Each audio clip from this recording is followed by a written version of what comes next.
감사.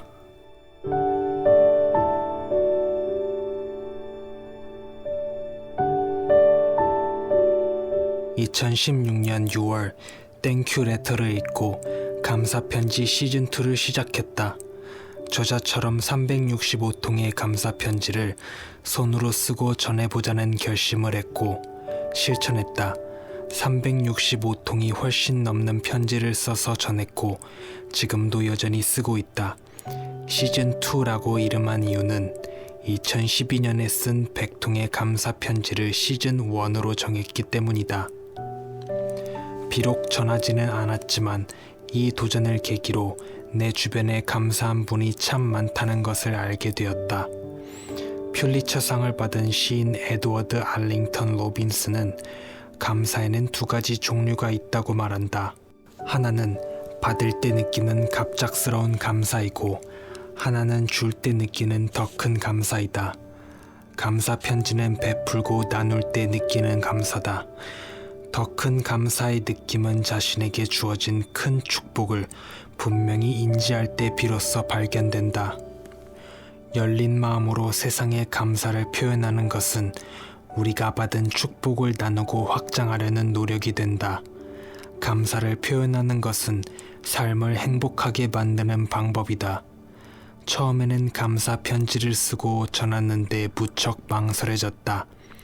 전하는 것이 쑥스러울 뿐만 아니라 상대방의 반응이 너무 신경 쓰였다. 그나마 친구나 가족에게는 부담 없이 감사 편지를 전할 수 있었다. 감사 편지의 대상이 점점 넓어지면서 나를 전혀 모르는 분께도 편지를 쓰게 되었다. 모임이나 강연회에 갈 때는 필수적으로 감사 편지를 써서 전했다.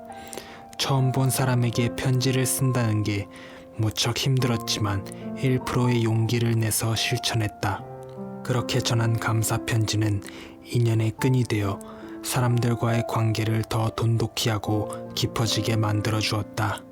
감사 편지 덕분에 내 주변에는 사랑을 베풀며 선한 영향력을 끼치는 성공한 분들이 많아졌다.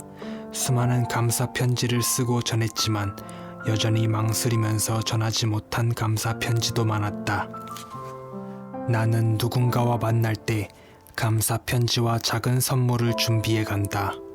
혹여 감사 편지를 미리 쓰지 못했다면 지하철에서라도 편지를 쓴다. 하루는 지하철을 탔는데 가방에 볼펜이 없었다. 옆에 앉은 여성분께 볼펜을 빌려서 감사 편지를 쓰기 시작했다. 가장 먼저 볼펜을 빌려주신 분께 감사 편지를 썼다. 마침 만나러 가는 분들께 드릴 작은 선물이 몇 개 더 있어서 선물과 함께 감사의 마음을 전했다. 당황해 하셨지만 기분 좋게 받아주셨다. 못 드린 감사 편지에 대한 후회가 없었다면 생각지도 못할 일이다. 감사 편지를 쓰면서 주의할 점은 상대방의 반응뿐만 아니라 주변의 상황과 여건을 신경 쓰지 않아야 한다. 감사 편지를 쓰는 대상에게 어떤 것도 바라지 말고 기대하지 않는 것이다.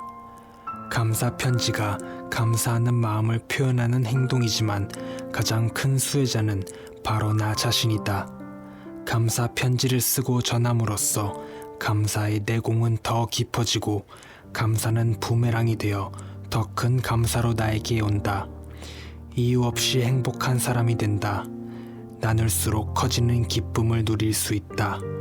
감사 편지를 쓰는 사람, 받는 사람 모두의 행복 지수를 높여준다. 감사 편지는 거창한 것이 아니다. 편지지의 형식을 갖춰 길게 쓰지 않아도 된다. 작은 포스트잇 한 장이라도 진심 어린 감사의 마음을 담은 한 문장이면 족하다. 강력히 추천하는 감사 메모지는 도일리 페이퍼다. 컵 받침이나 포장 용도로 사용하는 종이다. 여기에 간단히 편지를 적어 스티커를 붙여 꾸미면 정성 가득한 감사 편지가 된다. 단 5분이면 감사의 마음을 표현할 수 있다. 나와 상대방을 행복하게 할 수 있다. 감사의 핵심은 상대방에 대한 사랑과 존중이다. 감사 편지를 쓸 때는 구체적인 사례를 들어 칭찬해보자. 결과보다는 과정과 의도를 인정하고 격려하며 그것에 대해 감사하자. 관계 속에서 갈등이 있어도 감사 편지를 써보자. 문제가 눈 녹듯이 사라지는 경험을 할 것이다. 감사는 표현할 때 비로소 빛이 난다. 감사를 표현하지 않는 것은 상대방에게 줄 선물을 예쁘게 포장만 해놓고 건네지 않는 것과 같다. 우리는 너무나 자주 내일로 미룬다. 감사를 표현하기 가장 좋은 때는 바로 지금이다. 감사의 강력한 힘을 느껴보고 싶다면 감사일기에서 한 단계 더 나아가 감사 편지를 써보자. 감사 편지를 쓰고 전하기 시작하면 상대방이 당연히 나에게 해주는 모든 것이 결코 당연한 것이 아님을 알 수 있다. 1%의 용기를 보태 감사 편지를 꾸준히 쓰고 전하면서 내 주변을, 세상을 감사의 향기로 물들여 보자.